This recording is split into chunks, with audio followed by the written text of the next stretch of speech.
Okay, Assalamualaikum warahmatullahi wabarakatuh. Nama saya Ahmad Bukhari Berahiman, speaker anda pada hari ini. Dan tajuk kita pada hari ini adalah mengenai gamers as a investor. Jadi kenapa kami memilih gamers ni sebagai komuniti yang dipilih dalam projek service learning ni? Okay, sebenarnya sekarang ni kita main game pun kita boleh dapat pendapatan, betul tak? Kan ada orang masuk pertandingan, lepas tu jual account ataupun jual skin. Daripada itu pun kita dah boleh dapatkan pendapatan sebenarnya sebagai seorang gamers. Jadi alangkah baiknya pendapatan-pendapatan yang kita kumpul ni selama ni kita laburkan di satu platform yang patuh syariah. Contohnya di Bursa Malaysia lah, kalau yang terdekat lah kan. Kawan saya dia main game tau. Dia main game je, Mobile Legends juga, sampai boleh beli motor. Kagum lah cerita dia kan. Ok, soalan dia adalah kenapa kita perlu buat investment ni. Antara salah satu sebab yang penting adalah investment ni dia menjamin masa depan. Sebab kita tak tahu masa depan kita nanti macam mana kan.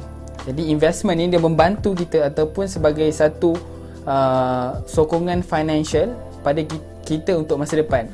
Okay, contohnya benda yang simple kan, yang paling dekat dengan kita sebagai seorang mahasiswa dan akan melangkah ke alam dewasa. Sesungguhnya yang bujang itu pasti akan berkahwin, betul tak? Okay, kalau kita seorang yang bertanggungjawab ataupun seorang bakal suami yang baik, mesti kita dah plan dah kita punya wedding kita nanti. Takkan kita nak buat biasa-biasa je kan? Sebab kita nak meraihkan ataupun kita nak appreciate kita punya pasangan. Dan kita tak nak membebankan mak ayah kita ni dari segi keuangan lah terutamanya. Jadi investment ni contohlah kalau saya katakan goal saya adalah untuk berkahwin nanti. Jadi saya simpan, kemudian saya laburkan nanti pada masa akan datang apa-apa berlaku, macam tak cukup duit ke, daripada investment itu akan membantu saya dari segi keuangan lah.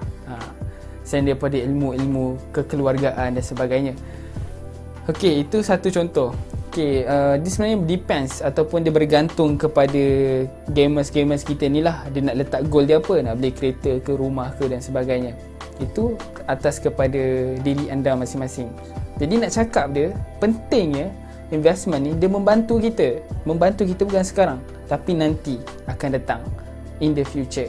Dan selalunya dia mengambil masa yang panjang lah, ataupun dalam jangka masa yang panjang. So, soalan yang kedua, kat mana kita nak buat investment? So, yang paling dekat adalah Bursa Malaysia, seperti yang saya cakap tadi. Tapi kalau nak beli stok di luar negara pun boleh juga. Stok seperti stok di Singapura pakai dolar, ataupun nak beli dekat Thailand dan sebagainya, boleh juga. Tapi yang paling dekat sekarang ni adalah Bursa Malaysia bagi kita. Lagipun kita baru nak mula-mula untuk beli stok kan, kita prefer lebih kepada Bursa Malaysia. Okay, disebabkan kita punya perbincangan kita ini adalah mengenai investment, tapi dalam investment pada hari ini kita akan menggunakan investment yang patuh syariah ataupun syariah compliance, yang selari dengan kita punya agama ataupun kepada yang Muslim lah. Kepada non-Muslim pun boleh juga guna tips-tips ataupun apa yang saya nak sampaikan pada hari ini. Okey, kalau dalam Bursa Malaysia ni, macam mana kita nak tahu stok tu patuh syariah ataupun tidak? Selalu dia ada star. Bila ada star tu maksud dia Islamik lah, dia patuh syariah. Kalau dia tak ada star tu maksudnya konvensional. So janganlah beli yang tak ada star tu. Kita sebagai orang Islam, kita kena pilih yang Islamik. Selalunya orang cakap Islamic investment ni dia tidak tergolong dalam golongan pendapatan daripada riba, gharar ataupun perjudian. Selalunya orang akan cakap benda tiga ni lah. So saya nak tambah satu lagi kepada anda semua. Sebenarnya bukan tiga ni je. Satu lagi adalah semua aktiviti yang melibatkan ataupun pelanggaran kepada patuh syariah adalah tidak dibenarkan. Maksudnya semua aktiviti seperti yang anda sedia tahulah kan, apa-apa je yang tidak syariah compliance, dia adalah tidak dibenarkan. Walau bagaimanapun, tapi agak mustahil sebenarnya satu syarikat itu tidak mendapat keuntungan daripada interest. Tapi tak mustahil. So kalau macam ada interest ni dia bercampur apa semua tu, dia ada kaedah dia. yang kita gunakan untuk menentukan bahawa dia Islami ataupun konvensional. Tapi bukan kita lah, kita punya kerja, tapi orang lain punya kerja, pihak-pihak yang berwajib. Jadi apa yang diorang guna? Diorang akan guna satu proses yang dipanggil Syariah Screening Process. Okey, siapa-siapa yang nak tahu tentang Syariah Screening Process dengan lebih mendalam, boleh je cari dekat Bursa Malaysia, dekat laman web Syariah Advisory Council, ataupun kita search dekat Google Syariah Screening Process. Nanti keluarlah semua maklumat-maklumat ataupun hujah-hujah yang digunakan, cara kaedah-kaedah pengiraannya. Nanti dia akan bagi secara detail dan kita pun boleh tahu. Ada salah satu kaedah yang digunakan dalam screening process ni adalah 5% benchmark. 5% benchmark ni dia terdiri daripada semua aktiviti yang direct memang non halal lah, memang haram cerita dia. Contoh dia macam conventional bank, liquor, pork, gambling, dia 5% je. Lebih daripada 5% dia consider non syariah. Dia adalah cara kaedah pengiraan dia. Boleh tengok dekat dalam laman web. Itu satu. Dia ada banyak lagi. Ada 20% benchmark dan banyak lagi. Boleh kita telusuri bersama kalau anda semua dan saya berminat. Tapi saya dah telusuri. Anda boleh lagi. Okey. Proses ni biasanya dia akan dilakukan 2 kali setahun. Maksudnya tak mustahil. Awal bulan ni, awal tahun dia syariah. Hujung tahun dia konvensional.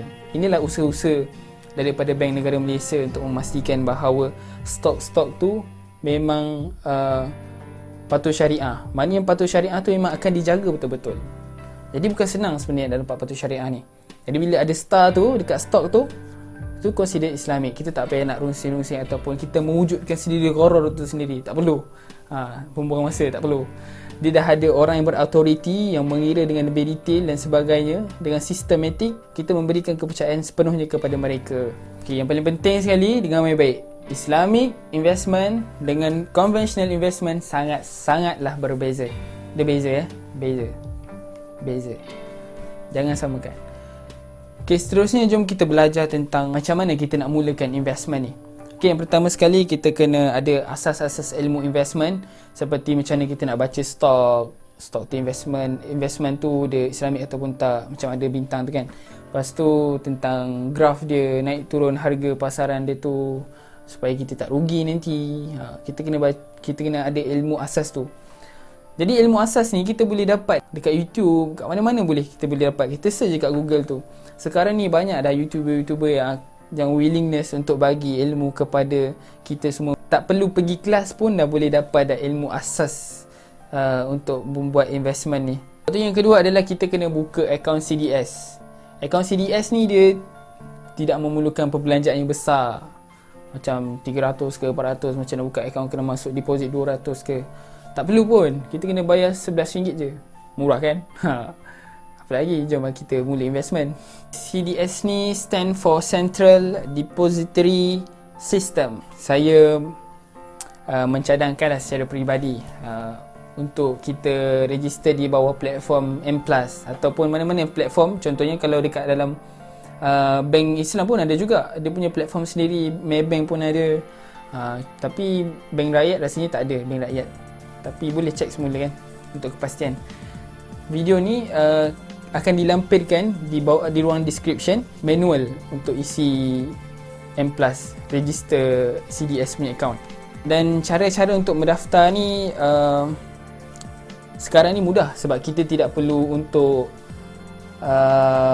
post kita punya dokumen-dokumen tu kepada mereka. Jadi melalui online je semua sekarang. Dan seperti biasa section 1 kita ada personal detail. Lepas tu section 2 ni dia bagi mereka yang dah berkahwin je lah. So kalau bujang macam kita ni boleh skip section 2. Section 3 ni kita punya financial particular. Kita nak guna bank yang mana. Kita kan ada M+ punya platform. Jadi M+ punya platform tu kita nak guna account mana untuk kita deposit dan ataupun kita punya transaksi lah. Contoh kalau saya guna bank Islam.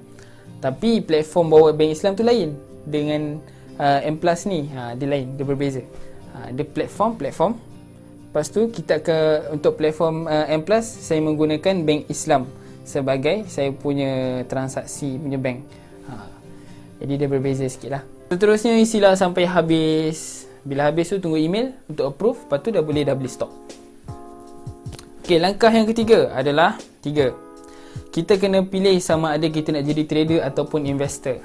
Dalam investment ni dia ada 2 golongan je. Satu investor, satu lagi trader. Pilihlah nak jadi mana antara investor ataupun trader. So apa beza dia? Okay. Investor ni kita menggunakan konsep memeram.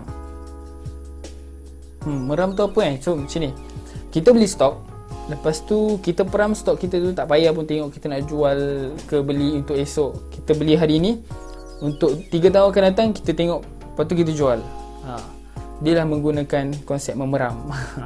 Itu konsep saya lah. Daripada tu kita boleh dapat kita punya keuntungan ke berapa yang kita untung pada masa tu. Dia tak payah nak memerlukan kita nak tengok naik turun. Naik turun tu dia lebih kepada trader yang kita akan bincangkan nanti.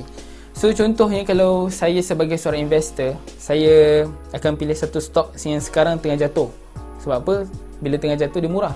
Contohnya dalam syarikat penerbangan. Okay, syarikat penerbangan ni sekarang ni memang dalam keadaan yang agak berbahaya lah. Dan mereka tidak boleh beroperasi seperti biasa kan. Jadi saya beli syarikat penerbangan punya share sekarang selepas saya buat fundamental analysis. Okay, fundamental analysis ni macam mana? Fundamental analysis ni dia lebih kepada kita baca kita punya annual report. Kita baca annual report semua tu, lepas tu kita buat analisis, lepas tu kita tengok dia punya history financial semua, sihat ke tak kan dia punya financial tu. Lepas tu kita punya tengok kita dia punya debt apa semua tu. Kita semua ni kita boleh belajar dalam YouTube, senang je. Kita belajar dari YouTube, lepas tu kita kena banyak membaca lah.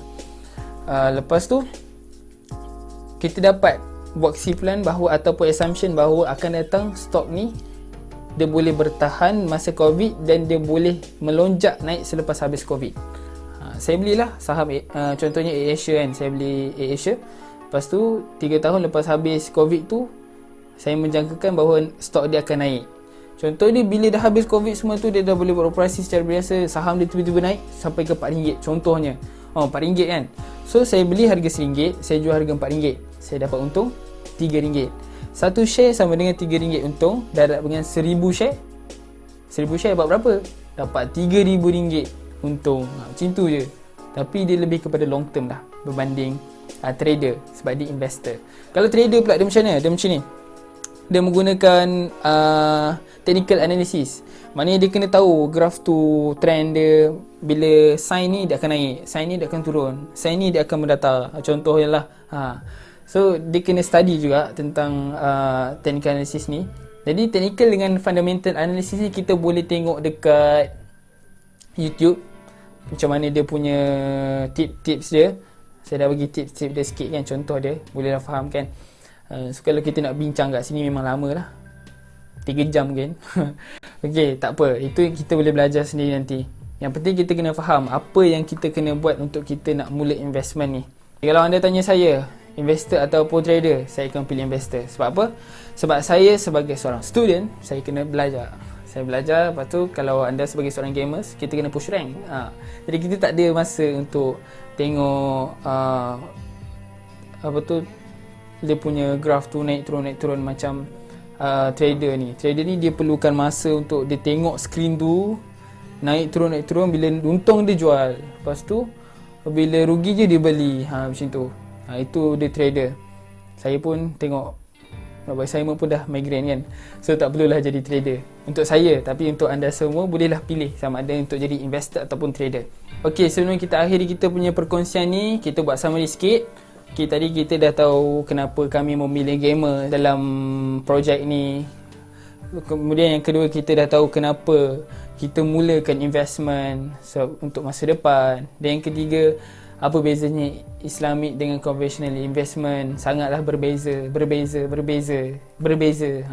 Dan yang keempat, macam mana kita nak mulakan investment? Kita kena mula dengan mengetahui asas-asas ilmu investment. Lepas tu kita kena register untuk buka akaun CDS. Lepas yang ketiga, kita sama ada kita nak jadi investor ataupun trader. Kalau gamer semua ni rasa macam takut lah nak buat investment ni, takut rugi banyak kan. So kita dekat M Plus ni kita ada simulation. Kenapa saya cakap M Plus je, sebab saya guna tu kan. So tak tahulah yang platform lain. Okay, kalau M Plus ni dia ada simulation, dia tak perlukan kita transaksi duit masuk dan keluar. Dan kita buat macam kita as a trader macam trader betul, tapi kita tak menggunakan duit betul lah. Kita sebagai simulation je. Jadi kita boleh practice kat situ, practice macam mana kita nak belajar analisis punya technical semua, dah tahu dah semua, dah yakin, dan kita boleh lah buat investment yang secara lapangan ataupun secara betul. Okay, sebagai penutup, kita kena percaya dan mengaku bahawa diri kita ni lemah. Dan kita perlukan planning untuk membantu kita kebarangkali yang kita tak tahu nanti akan datang. Contohnya kita perlukan duit untuk rawatan ibu bapa ke, kita tak tahu akan datang macam mana kan. Sebabkan kita lemah dan kita perlu planning. Kita perlu buat planning dan kita kena buat investment. Investment ni kalau kita buat dengan berlandaskan syariah Islam, dia menjadikan ibadah untuk kita, insya-Allah. Walau bagaimanapun, hendaklah kita ingat dalam firman Allah Subhanahu Wa Taala surah Al-Baqarah ayat 275 yang berbunyi, A'udzubillahi minasyaitonirrajim. Alladzina ya'kuluna ar-riba la yaqumuna illa kama yaqumu alladhi yatakhabbathu asy-syaitanu minal mas. ذلك بأنهم قالوا إنما البيع مثل الربا وأحل الله البيع وحرم الربا فمن جاءه موعظة من ربه فانتهى فله ما سلف وأمره إلى الله ومن عاد فأولئك أصحاب النار هم فيها خالدون. Sadaqallahul Azim, yang bermaksud orang-orang yang memakan, yakni mengambil riba itu tidak mendapat berdiri betul, melainkan seperti berdirinya orang yang dirasuk syaitan dengan terhuyung hayang kerana sentuhan syaitan itu. Yang demikian ialah disebabkan mereka mengatakan bahawa sesungguhnya berniaga itu sama sahaja seperti riba, padahal Allah telah menghalalkan jual beli, yakni berniaga, dan mengharamkan riba. Oleh itu, sesiapa yang telah sampai kepadanya peringatan, yakni larangan dari Tuhannya, lalu ia berhenti dari mengambil riba, maka apa yang telah diambilnya dahulu sebelum pengharaman itu adalah menjadi haknya, dan perkaranya terserahlah kepada Allah. Dan sesiapa yang mengulangi perbuatan mengambil riba itu, maka itulah ahli neraka, mereka kekal di dalamnya. Sekian, wabillahi taufiq wal hidayah. Wassalamualaikum warahmatullahi wabarakatuh. Semoga bermanfaat. Yang baik itu datang daripada Allah, dan yang buruk itu datang daripada kelemahan kami, dan kami mohon maaf. Assalamualaikum.